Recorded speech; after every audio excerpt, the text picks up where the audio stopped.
নমস্কাৰ সকলোকে আজি মই লৈ আহিছোঁ চেপ্টাৰ 3.1 কেইটামান প্ৰশ্নৰ সমাধান আজি প্ৰথম প্ৰশ্নটো হৈছে কুৱেশ্যন নম্বৰ 2 এটা ক্ৰিকেট দলৰ প্ৰশিক্ষকে 3খন বেট আৰু 6টা বল কিনে 3900 টকাত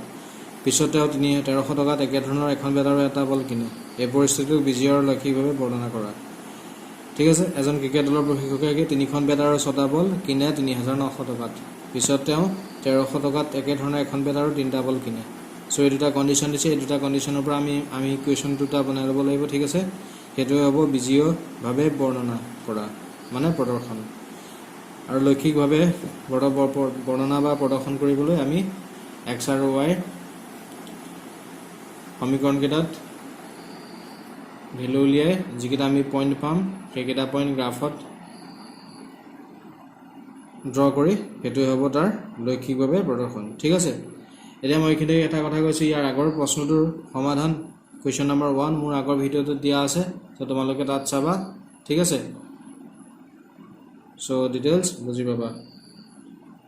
ঠিক আছে সো আমি প্ৰশ্নটোলৈ আহো প্ৰশ্নটো আছে কোৱেশ্চন নম্বৰ 2 প্ৰথম আমি কি কৰিম প্ৰথম আমি এখন বেট আৰু এটা বলৰ দামটো x আৰু y বুলি ধৰি লম ধৰা হল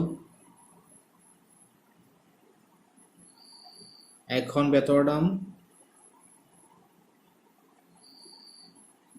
সমান x টকা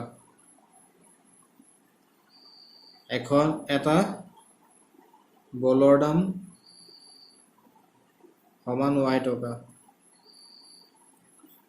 সো আমি এখন বেট আৰু এটা বলৰ দাম x আৰু y টকা বুলি ধৰি ললো ঠিক আছে এতিয়া প্ৰথম কন্ডিশনটো কি দিছে প্ৰথম কন্ডিশনটো সো আমাৰ কোৱেশ্চনটো দেখাই দিছো প্ৰথম কন্ডিশনটো হৈছে তিনিখন বেট আৰু 6টা বল কিনে 3900 টকাত এটো হৈছে প্ৰথম কন্ডিশন তিনিখন বেট মিন্স thrice x সো এটো লিখিবা প্ৰশ্ন মতে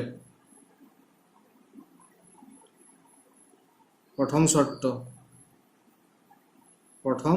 শৰ্ত একমা শৰ্ত মিন্স প্ৰথম শৰ্ত ফাৰ্স্ট কন্ডিশন ঠিক আছে সো দিছে তিনিখন বেট মিন্স thrice x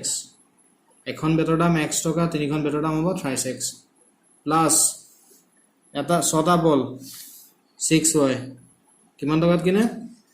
3900 3900 তিনিখন বেট এখন বেটৰ দাম x টকা হলে তিনিখনৰ দাম হ'ব thrice x 6টা বল এটা বলৰ দাম y টকা হলে 6টা বলৰ দাম হ'ব 6y টোটাল কিমান 3900 সো আমি প্ৰথম কন্ডিশন এপ্লাই কৰি এটো ইকুৱেশ্যন বনালো ঠিক আছে এতিয়া সো আমি ইয়া 3 কমন লব পাৰিম এনেকুৱা ইকুৱেশ্যনত কমন যেতিয়া লবা যেতিয়া x লগত থকা সহগ y লগত থকা সহগ আৰু ধ্ৰুৱক এই তিনিটাৰ কমন ফ্যাক্টৰ থাকে তেতিয়া কমন লবা ঠিক আছে বুজি পালা যদি ধ্ৰুৱকটো 0 হয় তেতিয়া x ৰ সহগ আৰু y ৰ সহগটো চালে হ'ল x ৰ সহগ আৰু y ৰ সহগ যদি কমন ফ্যাক্টৰ থাকে মানে একটা সংখ্যাই দুটা যদি ডিভাইড যায় হেতু কয় কমন ফ্যাক্টৰ এটা সো ইয়াৰ কমন ফ্যাক্টৰ 3 হ'ব 3 ইয়াকো ডিভাইড যাব ইয়াকো যাব গতিকে আমি 3 টো কমন লব পাৰিম আৰু 3 টো হ'ব ইহত তিনটাৰ কমন ফ্যাক্টৰ ঠিক আছে সো আমি 3 টো কমন ললে ইয়াত থাকিব x প্লাস 6 ৰ পৰা 3 কমন ললো 6 ক 3 এ ডিভাইড কৰিলে 2 পাম কোএফিচিয়েন্টটো লিখিব লাগিব ভাগফলটো লিখিব লাগিব লগত কি হ'ব y ইকুৱেল টু 3900 এ 3 টো ইটো সাইডে লৈ যোৱা এটো পূৰণ হৈ আছে এপেনে নিলে হৰণ হ'ব x + 2y equal to 3900 divided by 3 ঠিক আছে so implies x + 2y equal to 1300 এটো দিয়া ইকুৱেশ্যন নম্বৰ 1 so প্ৰথম শৰ্তটো এপ্লাই কৰি আমি এটো ইকুৱেশ্যন বনালো এতিয়া আমি দ্বিতীয় শৰ্তটো এপ্লাই কৰি সেকেন্ড ইকুৱেশ্যনটো বনাম দ্বিতীয় শৰ্তটো আছে সো পিছত 1300 টকাত একে ধৰণৰ এখন বেট means only x এখন বেট means 1x 1 টো নিলিখিলে অকল x লিখিলে হ'ব ঠিক আছে আৰু তিনটা বল means plus 3y কিমান টকাত কিনে 1300 টকাত ঠিক আছে 1300 টকাত এখন বেট আৰু এটা তিনটা বল কিনে means x + 3y = 1300 এটো আমি কি পাম ইকুৱেশ্যন নম্বৰ 2 এটা সো আমি ইকুৱেশ্যন দুটা বনালো সো বিজয়ভাৱে আমাৰ কোৱেশ্যনটোৰ প্ৰদৰ্শন হৈ গ'ল এটা আমি লৈখিকভাৱে প্ৰদৰ্শন কৰিম তাৰ কাৰণে আমি দুইটা ইকুৱেশ্যনৰ পৰা দুটা দুজোৰ বা তিনজোৰ পইণ্ট উলিয়াম ঠিক আছে মই দুজোৰ উলিয়াই দেখাম তোমালোকে ইচ্ছা কৰিলে তিনিজোৰো পইণ্ট উলিয়াব পাৰা ঠিক আছে 1 নং সমীকৰণৰ বাবে এটো লিখি লবা 1 নং সমীকৰণৰ বাবে ঠিক আছে এই টেবুলখন বনাই লবা x y সো প্ৰথম সমীকৰণটো আছে x + 2y = 1300 ঠিক আছে সো ইয়াত x ৰ ভ্যালু এনেকুৱাটা লবা প্ৰথম যেটো ললে আমি y ভ্যালুটো ইজিলি পাম মিন্স পইণ্টত নলাই সো আমি x ৰ ভ্যালুটো যদি 0 লও 0 + 2y = 1300 আমি x ৰ ভ্যালু প্ৰথম কি লৈছো 0 ঠিক আছে তেতিয়া আমি y ভ্যালুটো পাম 2y = 1300 ইয়াৰ পৰা আমি y পালো কিমান 650 1300 ক 2 এ ডিভাইড কৰিলে 650 হ'ব 2 টো ইয়াত পূৰণ হৈ আছে এটো সাইডে নিলে কি হ'ব হৰণ হ'ব মই কিনি কৈ দিছো সো = 1300/2 ঠিক আছে ইয়াৰ পৰা আমি পাম y = 650 সো এবোৰ স্টেপ তোমালোকে নিলিখিলো যদি বুজিবা নিলিখিলো একো নাই x + 2y লিখিলা তাবা 0 + 2y লিখি ডাইৰেক্ট লিখি দিব পাৰা ঠিক আছে সো আমি y ভ্যালু পালো 650 এটা সো আমি যদি আকৌ x ৰ ভ্যালু কিলোমিটাৰ x ৰ ভ্যালু যদি আমি 100 লও x ৰ ভ্যালু কিলো 100 এটো সমীকৰণ 1 নম্বৰ ইয়াত আমি x ৰ ভ্যালুটো 100 বহাই দিছো ঠিক আছে সো x ৰ জায়গাত কি বহাইছো 100 + 2y = 1300 implies 2y = 1300 - 100 এটো প্লাস হৈ আছে এটো সাইডে নিলে কি হ'ব 100 মই তলত নিলিখি ইয়াতে লিখি দিছো এটা লাইনত ঠিক আছে তোমালোকে তলত লিখিবা এটো স্টেপ implies 2y = কিমান 1200 implies y = 1200/2 = কিমান পাম ক্যান্সেল যাব 600 সো আমি x ৰ ভ্যালু যদি 100 লও y ভ্যালু পাম 600 সো এক নম্বৰ সমীকৰণৰ কাৰণে আমি দুজোৰ পইণ্ট পালো a পালো 0.650 আৰু b পালো 100.600 ঠিক আছে এতিয়া আমি 2 নম্বৰ সমীকৰণৰ কাৰণে দুজোৰ পইণ্ট উলিয়াম সো 2 নম্বৰ সমীকৰণটো আছিল 2 নং সমীকৰণৰ বাবে 2 নম্বৰ সমীকৰণটো আছিল x + 3y = 1300 ঠিক আছে এটা সো আমি প্ৰথমে যদি x ৰ ভ্যালু আমি কি মানলম টেবুলখন বনাই লবা এনেকে ঠিক আছে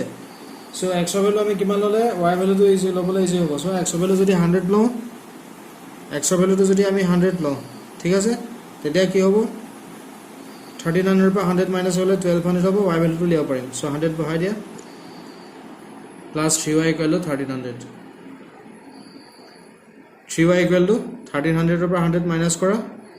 প্লাস আছে এটো সাইডে নিয়াৰ কাৰণে মাইনাস হ'ব ইকুৱেল আমি পাম 1200 implies y = 1200/3 = 400 সো আমি y ভ্যালু পালো 400 রাইট ঠিক আছে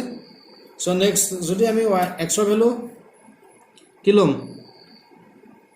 x ৰ ভ্যালু যদি আমি 400 লও তেতিয়া চোৱা ইয়াত 400 পুট কৰা 400 + 3y = 1300 400 to this লৈ যাও 3y = 1300 - 400 = পাম আমি 900 so y = কি পাম 900/3 = পাম 300 ঠিক আছে সো আমি y ভ্যালু পালো 300 ঠিক আছে সো আমি পয়েন্ট দুজোৰ পালো therefore c পয়েন্ট পালো 100, 400 আৰু d পয়েন্ট পালো 400, 300 for equation number 2 ঠিক আছে এটা আমি এই পয়েন্ট কেটা লেখত অঙ্কন কৰিম means গ্ৰাফত অঙ্কন কৰিম ঠিক আছে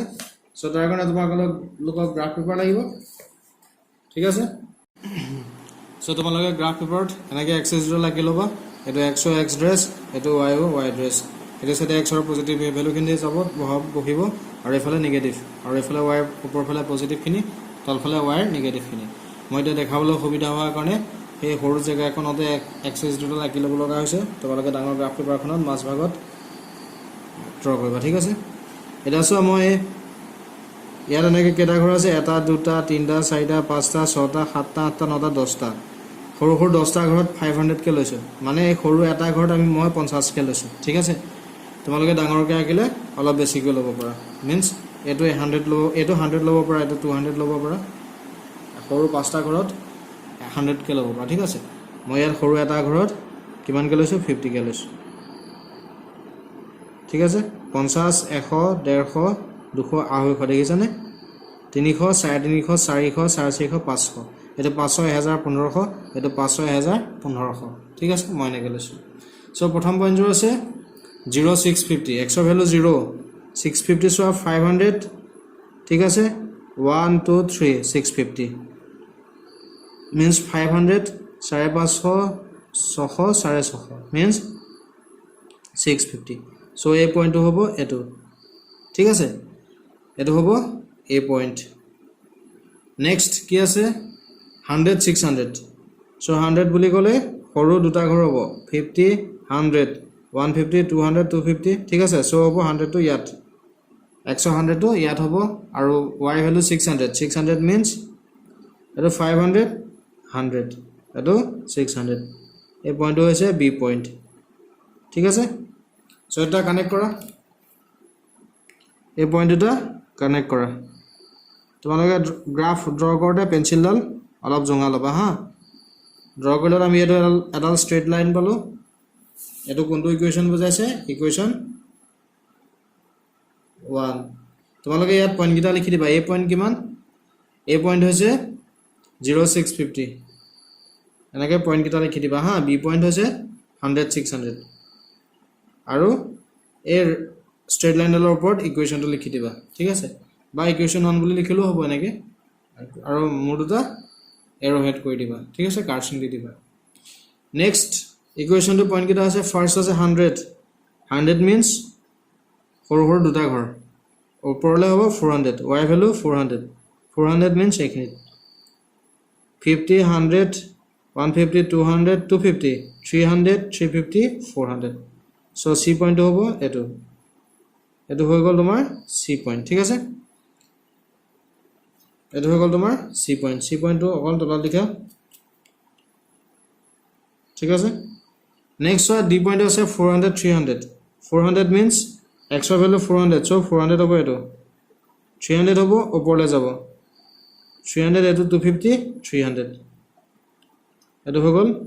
d point ঠিক আছে সো তোমালোকে পইণ্ট দুটা লিখি দিবা আৰু এই পইণ্ট দুটা কানেক্ট কৰি স্ট্ৰেট লাইনডাল ড্ৰ কৰি দিবা পইণ্ট দুটা কানেক্ট কৰি স্ট্ৰেট লাইনডাল ড্ৰ কৰি দিবা ঠিক আছে সো আমি স্ট্ৰেট লাইনডাল যদি ড্ৰ কৰো তেতিয়া পাম তেতিয়া আমি কি পাম তেতিয়া আমি দেখিলো যে এটো পইণ্টত স্ট্ৰেট লাইনডাল দুটালে কটাকটি কৰিছে ঠিক আছে এটো পইণ্টত স্ট্ৰেট লাইন দুটালে কটাকটি কৰিছে দেখিছা সো এটো লিখি দিবা ইকুৱেচন 2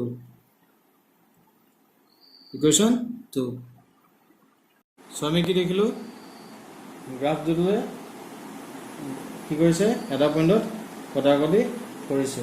ঠিক আছে সো এটো হৈছে ইয়াৰ সমাধান ইয়াৰ পিছৰ ভিডিও কিটাত মোৰ বাইকেটাৰ প্ৰশ্নৰ সমাধান পাবা সো মোৰ মোৰ চেনেলটো সাবস্ক্ৰাইব কৰিবা যাতে মই ভিডিও দিলে তোমালোকে ডাইৰেক্ট পাই যোৱা আৰু মোৰ ভিডিওটো লাইক আৰু শেয়াৰ কৰিবা যাতে বেলেগ ষ্টুডেণ্টে পাই উপকৃত হ'ব পাৰে ঠিক আছে